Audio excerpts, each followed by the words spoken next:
win. If I was standing up here and we lost, I'd just be sitting there. It's not as funny when you lost and you're sitting here bedazzled, but whatever.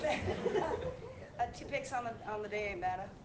Yeah, I mean, I was kind of sleepwalking out there early on. They got a few freaking nothing plays that should have been stopped. Hands to hands, a turnaround last second. DeAndre makes a great catch. I should have just stayed chest to chest. I was being greedy. The other play, I just got inside, got my eyes to the front because I thought they were running double overs, and then Will bounced back out. It was a great play. Quarterback saw it. Quarterback has great vision. You got to give him a lot of credit. He played a fantastic game. To be a rookie coming in here under all the circumstances, I mean, you got to give him all the credit in the world. He's going to be a great player in this league.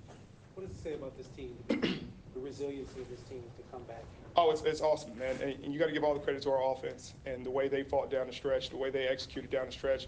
There's been a lot of criticism about our offensive line, and they played freaking lights out down the stretch. I don't know what the rankings or the grades and all that nonsense talks about, because those are all subjective. Those are subjective rankings. Nothing's objective about it. Now, from the naked eye, seeing those guys execute, Russ had all the time in the world to drop back against some pretty good pass rushers. Obviously, they didn't have Merciless or JJ, which is obviously a big deal, but they were getting after it. And they protected our quarterback. He made phenomenal throws. Paul Richardson made great catches. Noe, Tyler Lockett made great catches. Jimmy made big catches. In the middle of some drama.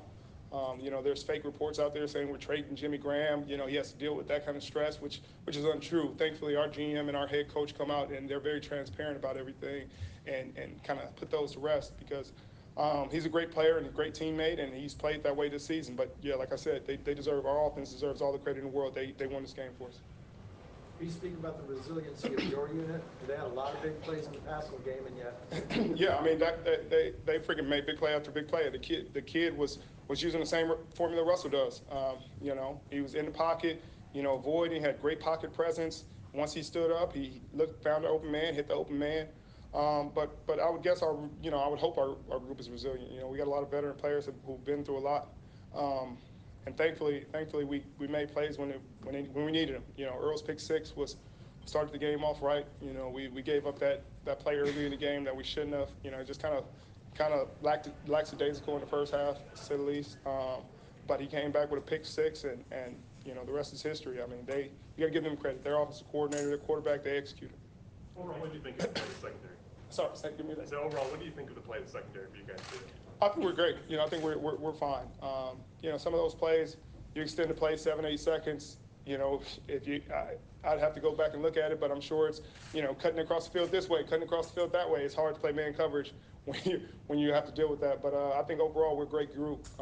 We're as good as we've ever been. Obviously, we got to clean some things up, some simple mistakes, some over routes, some hooker adjustments and things like that. But this guy, you got to give him credit. Like I said, you got to give Deshaun Watson all the credit in the world. He played a fantastic game, and you can take nothing away from that.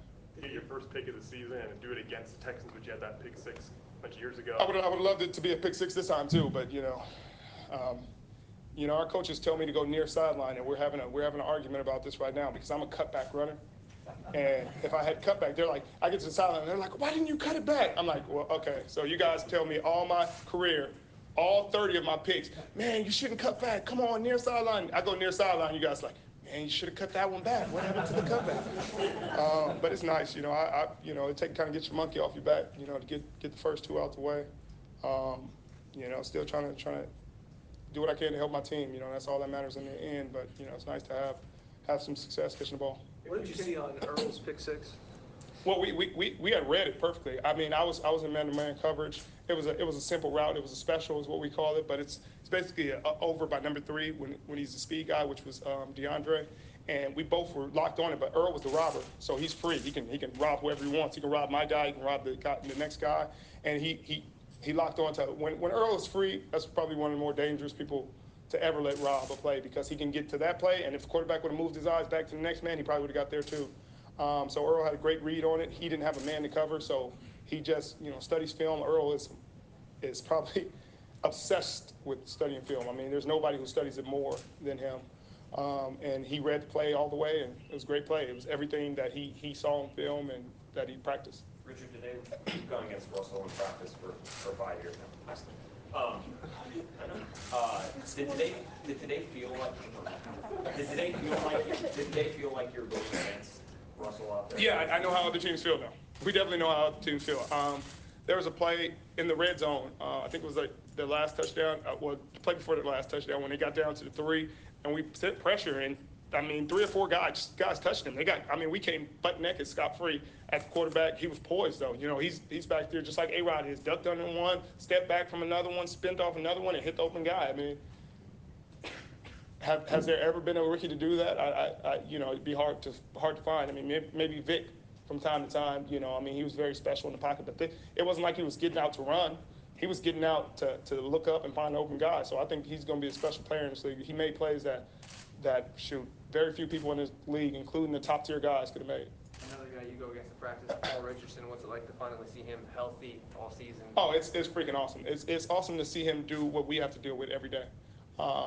Because we hear you hear a lot of talk about our receiving core and our O-line and our offense in general, and you get frustrated because they're not getting the credit they deserve, and Paul hasn't had an opportunity to show his talents, to show his big playability, his jumping ability, his 50-50 ball dominance, and to see him get a chance to go out there and just, mano-a-mano, throw the ball up, better man makes a play week in and week out is awesome. I mean, obviously it's a contract year for him, so, you're happy to see that guy have this kind of success, and hopefully he continues to have this level of success and gets his money, man, because he works hard and he deserves it. That game-winning drive, what were you telling Russell after the game? I said he bailed us out. He bailed us out. He was lights out. He was lights out down the stretch, and we played. This was not one of our better games in the history of us being here, and it was just a number of things, just a number of dumb mistakes, and the quarterback playing good football. Their offense, you got to give them credit. So I'm not trying to take anything away from them. We just also didn't execute. But in a game where in past years we may have kind of wavered. This might have been just one where we let it get away. He didn't give up. He never stopped fighting. He stayed poised. Offensive line, offense executed. I mean, shoot, they won the game for us. They bailed us out. They bailed us out in a big way.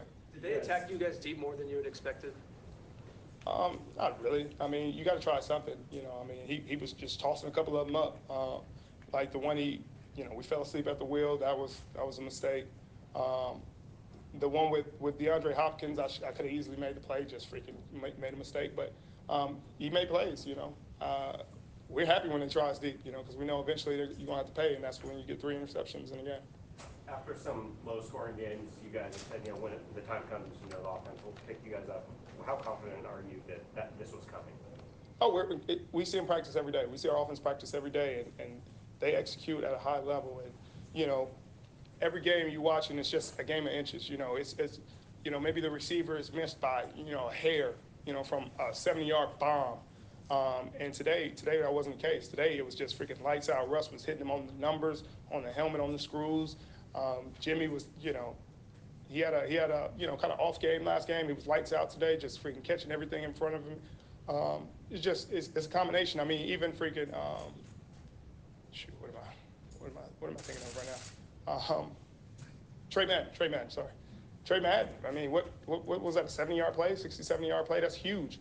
And that just shows the creativity of Darrell Bevell, because he gets a ton of criticism too. So, he scored 41 points today, his offense. So, I'm sure they'll find some way to nitpick it. But you give credit where it's due. We deserve a good share of criticism today, and that's fair. But also give credit to our offense because they executed at a high level.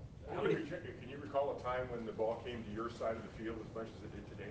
No, I can never recall that time. I don't even know how many times it came over there, but usually when it comes over there, I leave the game with a couple picks. You mentioned all the film study that Earl does. How many plays does he make just by being a step ahead of the offense? Oh, honestly, just a few, because it's the plays that he doesn't make. It's the plays that he stops dead in his tracks. The plays where the quarterback goes away from his guy because he was already there. It was a dead play in the water that make the biggest difference. It'll be plays where the quarterback has to hold the ball because Earl knew the read, he knew where the ball was going, and he cut that play off. He cut the player off, and he wasn't able to make that read. So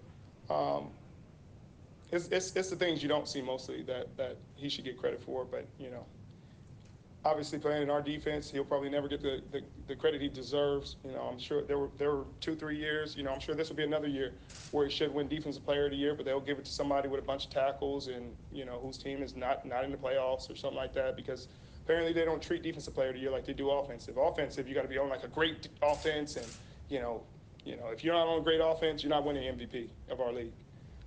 If you're not on the number one offense, usually number one team, you're usually not winning it. And here nowadays, you could be on the freaking 32nd ranked defense and win Defensive Player of the Year, and that's what's unfortunate. You know, they never want to give anybody credit in our defense. You know, you say Earl's only good because me and Cam, and then me and Cam are only good because of Earl, and Bobby's only good because of us and the D line, and the D line's only good because of Bobby. You know, eventually you got to say, wow, there might be a few Hall of Fame